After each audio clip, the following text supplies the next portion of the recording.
بسم الله الرحمن الرحيم. الكثير ممن يعمل قفل الشاشة البي وبعد فترة يريد أو يعمل على تغييره عندما يأتي إلى تحديد قفل الشاشة، فإنه مجبر على أو كلمة المرور، فلا يقدر على تغيير أو لا يمكن الضغط على السحب ولا إلغاء قفل الوجه ولا الوجه والصوت ولا النمط ولا بلا، فقط كلمة المرور والبي.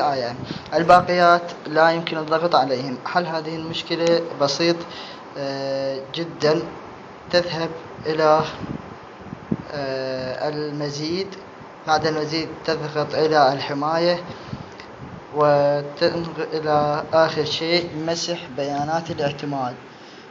عندما حاليا أنا ما صار عندي هالحالة، بس لو أنت عندك هاي الحالة تنقر على مسح بيانات الاعتماد وتنطي موافق. من راح تنطي موافق راح ترجع إلى قفل الشاشة، راح تلقى كلهن مفتوحات وبدون أي مشاكل. تقبلوا تحياتي ابن العراق. شكرا لكم.